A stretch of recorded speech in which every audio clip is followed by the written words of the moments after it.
I am Mrs. VandenDool, the food and nutrition teacher at Smithville Christian. Welcome to the Tech Kitchen.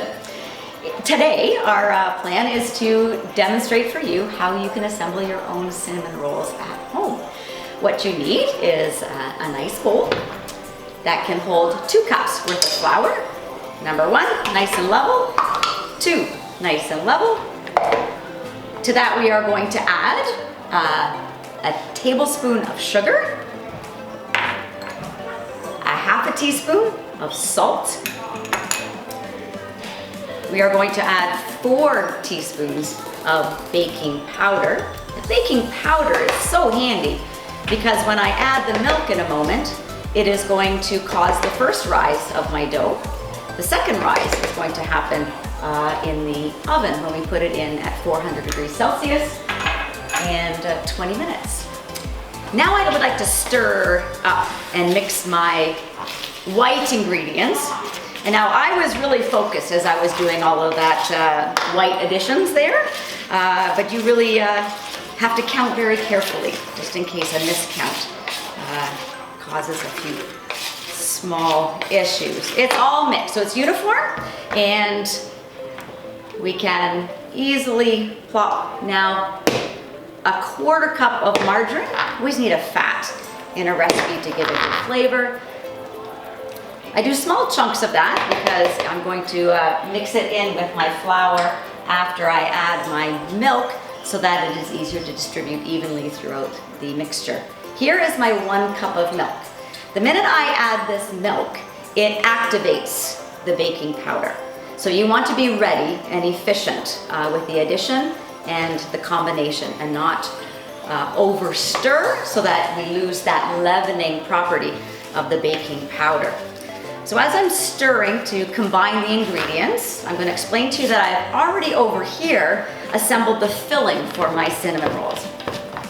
The filling is a 1 cup of brown sugar, a teaspoon of cinnamon, and another 1/4 cup of margarine.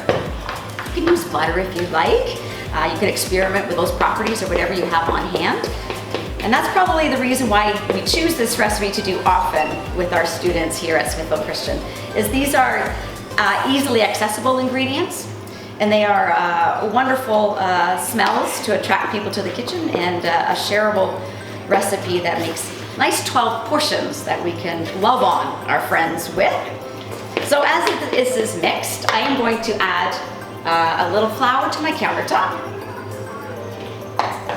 And our goal is to incorporate a little bit more flour. You see that's not that much that we've added to the countertop. We just don't want it to stick. And our goal is to try to not have, let me open this over here, the dough incredibly sticky. Our goal is not to overwork the dough because we want the carbon dioxide, which is the result of that baking powder being activated by the milk. We don't want to deflate the dough. We're trying to retain as much of that inflation as possible. So we just want to mix so that our dough will be nice and fluffy. It's a bit of a therapeutic exercise going on here. Okay, almost there. And we want to make sure that there's enough flour on our countertop left over so that when I roll out my cinnamon rolls, they will not stick to the countertop. And here we go. So here's a little bit more flour we want to add because it's still not in the dryish phase. So I've probably added a less than a 1/4 cup, maybe an 1/8 of a cup of extra flour to this recipe. When I roll out this dough, I would like it to be just a little bit bigger than the container that I've prepped. I'm gonna just slide my hands over here before I roll it. I'm gonna show you what that looks like. I'm wiping my hands on a towel here. Clean hands are good. Prepping my container here first. You can use butter or margarine as your fat ingredient. I'm using spray because it is efficient for a classroom of many students, and it is easy to prep ahead of time. So our goal is to, like I said, make it a rectangle a little bit bigger than the size of the container. Notice that I'm rolling from the middle on out. Doesn't have to be perfect. You see I'm always rolling the direction then I want my dough to grow.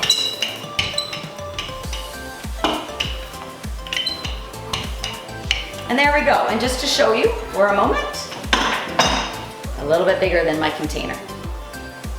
Now is the time to add small dollops of your cinnamon filling, spreading it evenly over the surface with a spoon. You'll find out why this is handy in just a moment.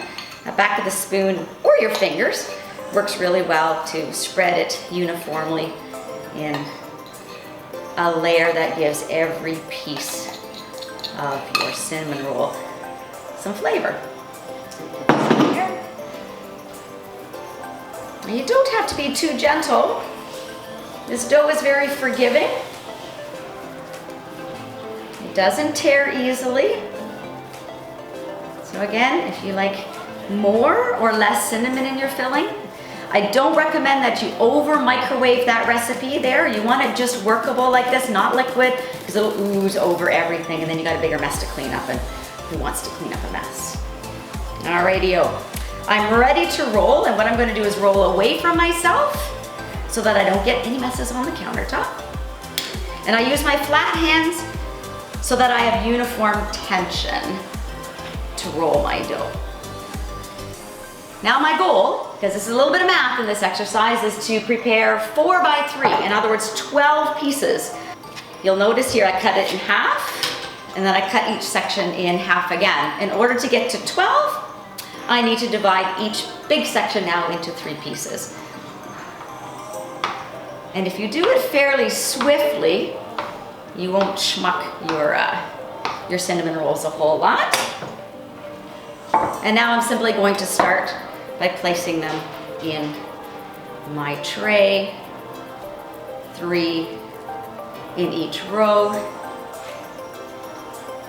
leaving the small ones for the ends. And you'll see that the organization is nicely 4 by 3. Now they are spaced apart a little bit.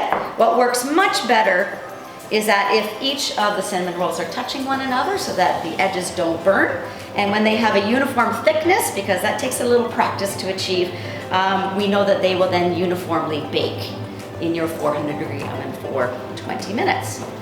And we are ready to put it in your oven. In 20 minutes, you will be enjoying. It says 400, it may not be 400, depending on how high or how low you put it in the oven. So I am a believer in using your senses. You need to see color, you need to feel texture, and it needs to smell good. So using those will help you. You can listen to the simmering of that sugar, but I wouldn't recommend you put your head in the oven. All right, and they are ready. Can you smell them? I would advise you let them cool for a little bit and then cut them apart, and I promise you there will be no leftovers in about 20 minutes. Enjoy.